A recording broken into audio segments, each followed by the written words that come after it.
The Cleveland Browns upgraded the running back position in the 2025 NFL Draft. We all know they drafted Quinshon Judkins in the second round, but they got a steal, a massive steal in the fourth round with Dylan Sampson. Many had him predicted to go day 2 of the draft. He was a faller, but big-time producer at Tennessee with some pop on the step. We're going to see what the Browns have to say about him after the draft. On top of that, we're going to look at some fancy charts, and we're going to prospect him out with the Browns for the Browns, how he could do in fantasy football, what this means for Quinshon Judkins and him, everything else in between. But before we dig in, you need to click that subscribe button right now. We're doing these prospect profiles on almost all the rookies. Anybody I can get my hands on, we're doing it. Plus, rookie camp is coming. It should start today. We should start having rookie camp clips sometime later today on the channel. You want to see what your rookies are doing on the field? It's going to be right here. It's going to be throughout the summer.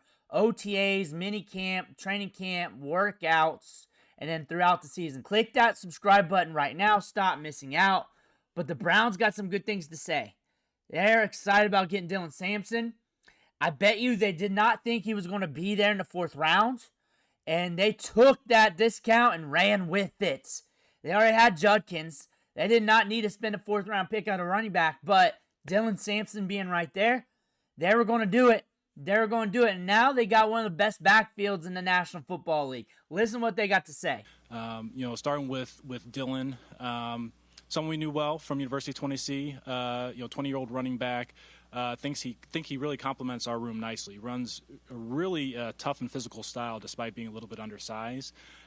He's a player who has A+ makeup and a player that we think has untapped potential in the passing game. Dylan Sampson fell in the draft a bit, and the Browns took the discount, but he's a tremendous talent, and that's what we heard all along throughout the rankings, throughout the mock drafts. What we saw during college football, he was a mainstay for the Tennessee Volunteers. He was the dude in the offense. He helped that team turn and burn, get deep in the college football playoff or make the college football playoff. And on top of that, one of the most productive running backs in the SEC. And now he pairs great with Quinshon Judkins. Doesn't have to be the guy. And now that he got two very reliable prospects with a ton of upside. Coming out of high school, he was a 4-star recruit, 24 offers. Everybody wanted this kid. Big schools wanted him. Some small schools, some middle-tier schools were after him.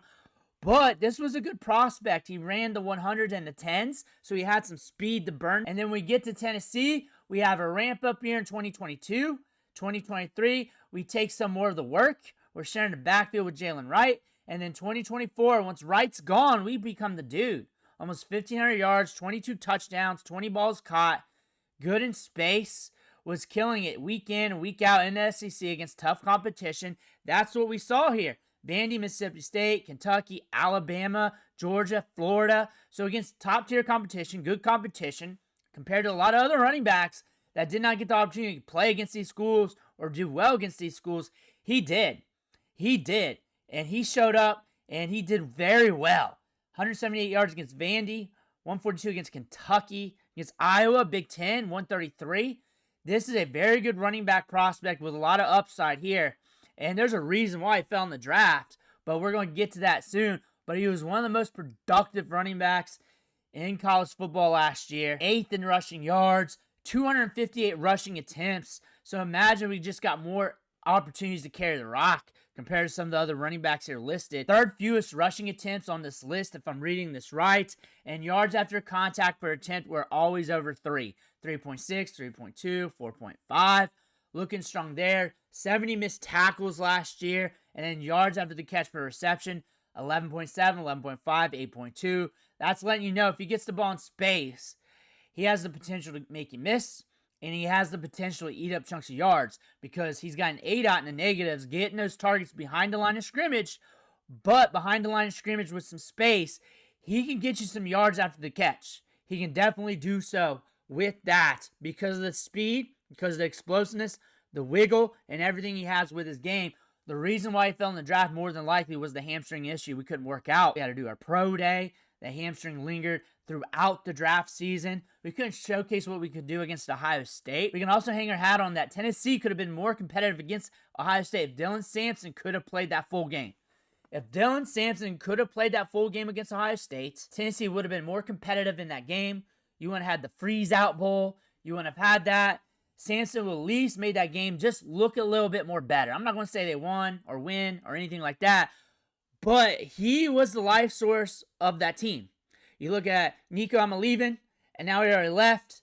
But you look at that, you look at what Nico did last year, and it was not a top-tier quarterback, but what really held it together was the run game of that team, and now you got him and Quinshon Judkins.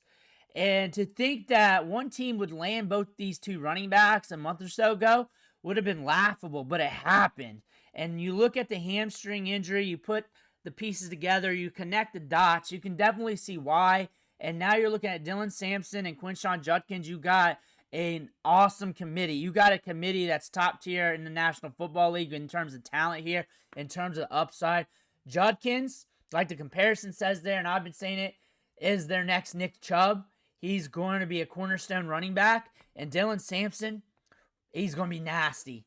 He's going to be nasty next to Judkins. And being next to a Judkins or a top running back is probably perfect for Sampson anyways. He does not have to take the wear and tear of getting carry after carry, touch after touch. He's only 20 years old. He's a young running back prospect. Both these guys are, but some running backs come out a little bit older, 24, 25, 23 years old. And we got two young hosses here that were very productive in the SEC. Very productive against top-tier competition at the college level. And now they're both on the Cleveland Browns. Very ambiguous at the quarterback situation. They also got ammo to get one of the top quarterbacks in next year's class, which is many projecting they are going to do, which is probably what they probably should do. Like if an Arch Manning or something's there, they probably should look that way. That's a massive upgrade compared to what they already got on the roster. But they also got good competition at the quarterback position with Shadur, Gabriel. You got old man Flacco. Not Kenny Pickett, but still, you got some running backs to help bridge that.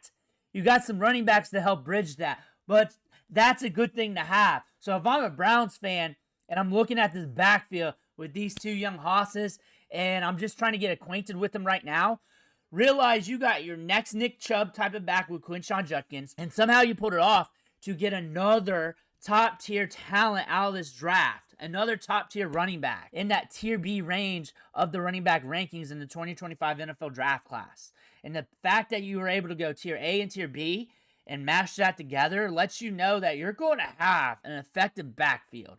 Injuries hit, you're still going to have an effective backfield because you got the talent there between these two running backs. You got Jerome Ford there. You're going to live by the run game right now.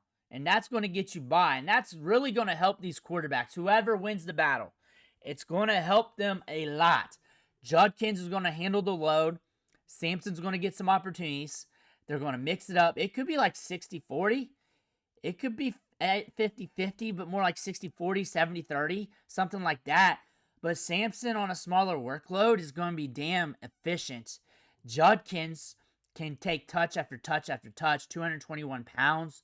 Between the tackles, can do everything. Sampson, as they kind of indicated in the clip of them talking, they want to use him in the passing game. They think there's untapped potential and upside, and I can definitely see that too with what he's doing on the field. I can definitely see that with his explosiveness, with what he ran in the 100 in high school, with the 40 time. Remember, we're coming back from a hamstring injury. We're not 100% right yet because we couldn't compete at the combine. And he knew he had to compete at the combine because this is a stacked running back class. So maybe the hamstring's not 100% right yet, or 100% there, or almost there, or close enough, but we're not really back to where we want to be. Once we're back to where we want to be, you're going to have something there. For fantasy, Dylan Sampson is a dart throw. Dynasty, I wouldn't pay up too much, but I would not neglect him either.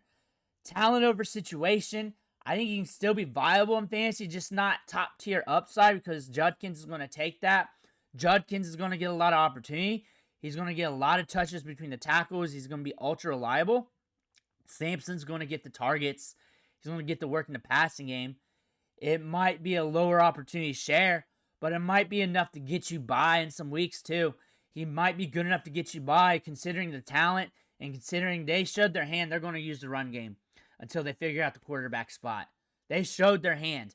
the Browns are going to use the run game until they figure out the quarterback spot. They're saying, hey, we don't like the quarterbacks here. We don't like them in free agency. We don't like any of this. What's the best way to keep us afloat until we figure this out?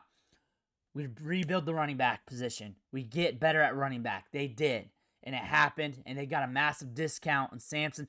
That's what the Browns told us with this draft. They don't like the quarterbacks. They don't want them.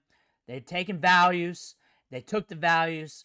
They're going to have competition in training camp. Whether they're saying that directly or not, they're going to have competition with the jabroni quarterbacks in camp. Whoever wins, wins.